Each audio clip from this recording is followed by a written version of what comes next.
Hello, my name is Lara. Welcome back to my channel where I talk all things, for the most part, makeup no buy because I've been on one for over 2 years now. Today I'm coming at you with a I think it's slightly different content, but I want this to be a regular part of my channel, so hopefully it doesn't seem too out of left field. I did a poll a while back. My first poll, I finally got the community tab, where I asked you what you like to see on my channel. What won the poll was Project Pan. I know that people love Project Pan videos. It's just, there's something that's so satisfying about watching someone gradually finish their makeup. I feel the same way. And then what was next was empties and decluttering videos, which I do a lot of those either every month or every other month because I get through a lot of makeup. What I was hoping would win was makeup analysis, because not that these are my favorite kinds of video to film, they're actually the most work because I actually do some research in order to film them, whereas Project Pan I'm just like showing my makeup. But I kind of think that they're more important and better content than just empties videos. I want to talk more about the industry itself and also conscious consumerism, and specifically consumerism, because that's why I went on this makeup no buy in the first place. I personally love these kinds of videos. I love when people who usually just do content about makeup, or if it's anti-hauls or talking about new releases, actually delve a little bit deeper into the makeup industry. For example, recently I was watching Kelly Gooch's video on basically like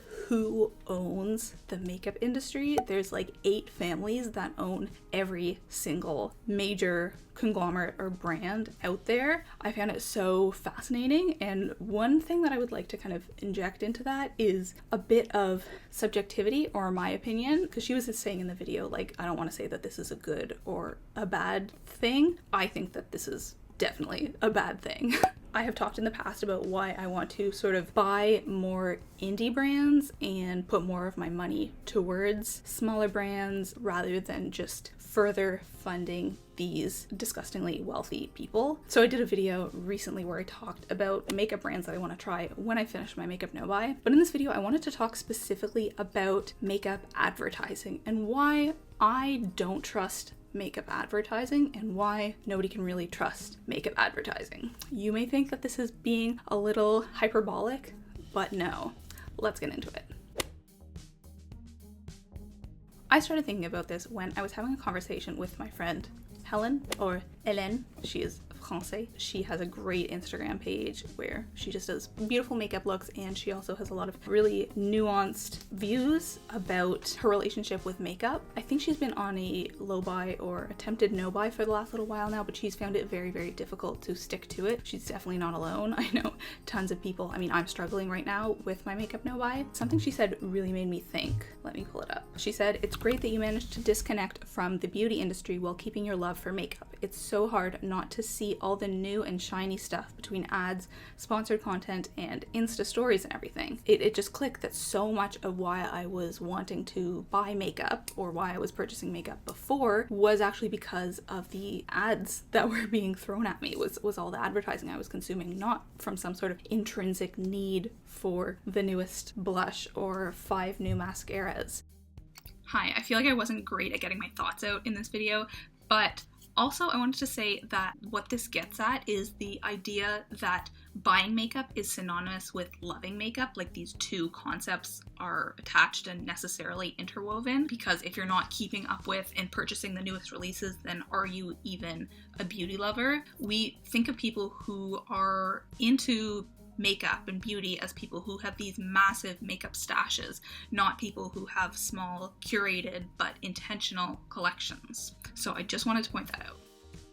I realized that what I used to buy didn't actually have much relation to what I needed. This totally bears out in my current makeup collection. I'm down to like my final foundation, whereas I have literally 36 mascaras. So I was just buying mascaras because I liked them, because they were being advertised to me, and foundation, I mean, that's not quite as interesting, but that's something that I actually need. No one needs makeup. All I'm trying to say is what I was buying was what was being advertised to me. It wasn't actually what I needed, what I was running out of. I used to go to the drugstore looking for, I don't know, I need a new eyebrow pencil or something, and I would walk out with 3 new lip products. Makeup advertising and even influencers told me that I needed these things. I think before my no-buy, influencers had an overall negative relationship to me. They were not having a healthy effect on my makeup habits and my relationship to makeup. They were always making me think that I needed to buy more. Whereas now it's the complete opposite. I think influencers encourage me to be very conscious about what I'm consuming and always think about if I need it or not.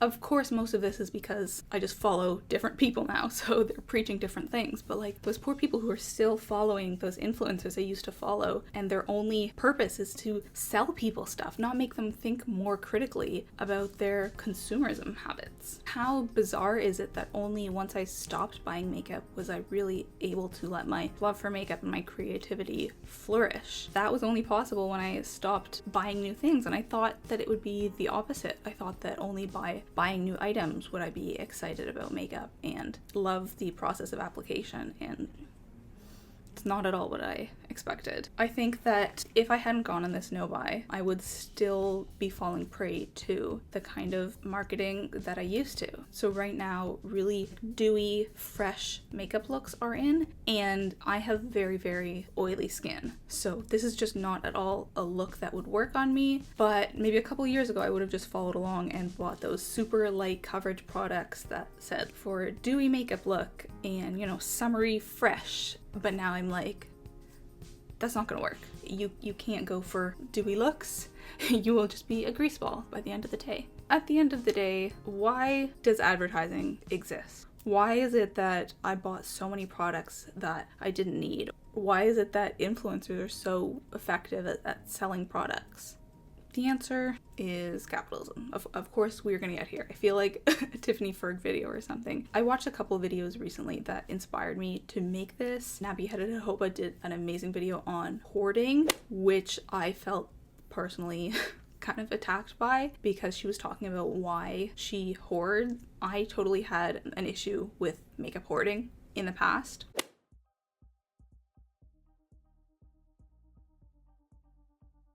And then also, I think Khadija, she did a video that talked roughly about this, and just basically any of Tiffany Ferg's videos. I think she always does amazing critiques. But think about it, why do we trust influencers less when they're talking about a product, when the company paid them to talk about a product, versus when they just organically sort of love it on their own? We think that the payment skews their perceptions because we intrinsically know that this is how advertising works. Advertising exists to sell you stuff. The thesis of this whole video is that we cannot fully trust advertising. I do not fully trust advertising because if it's a skincare product, it's not in their best interest to make you look younger or remove your fine lines or remove your acne. What's in their best interest, what's most important to a company is making money. All companies are profit driven if they are for profit. I think I just need to clarify here that obviously it is in a company's best interest to make a good product so that you come back and you repurchase it again and again. But what I mean is that it's not their purpose as a company to like make you feel beautiful or whatever kind of BS. Their purpose as a company is to make money. Their purpose is the bottom line. Everything else is just sort of tangential in what they do to make money. Hope that makes sense.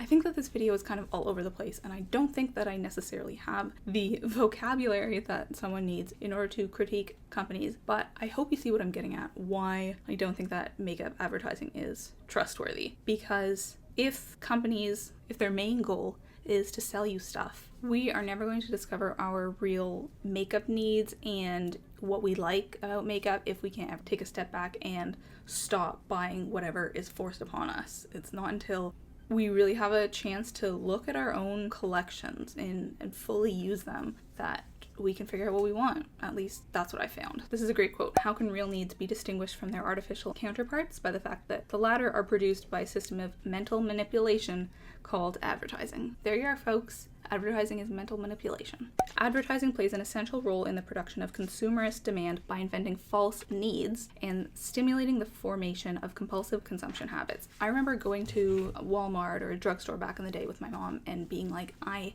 need this lipstick. I need this mascara. I genuinely thought that I needed those things. And only now that I've stepped back and just don't let advertising affect me at all, can I really evaluate what my real makeup needs are. I'll also give a shout out to this book, Eco-Socialism, a radical alternative to capitalist catastrophe. I think there are a lot of YouTubers and influencers who are gradually becoming more aware of the need to be more critical about our consumption, and I do feel kind of nervous talking about this kind of stuff because there is a difference between preaching sustainability and preaching anti-capitalism, but I didn't want to shy away from it.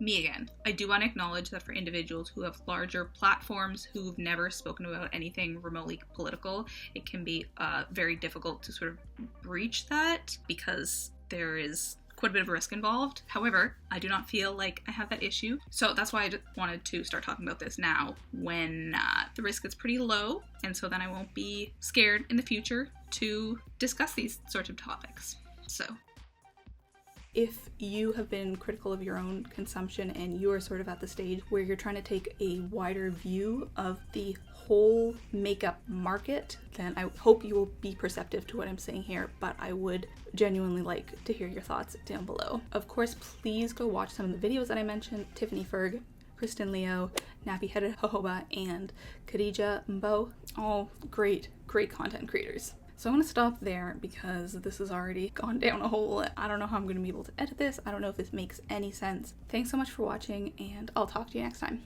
Bye-bye. I was just filming and the camera was off, so great. So like think about NYX. NYX is a brand, but then it's owned by an umbrella brand, and that brand is owned by a bigger company. Like it's just so, what's the word? I don't know what the word I'm looking, oh. Lip thingies, but in terms of what you need more, mascara or foundation, well, it's kind of tricky for me.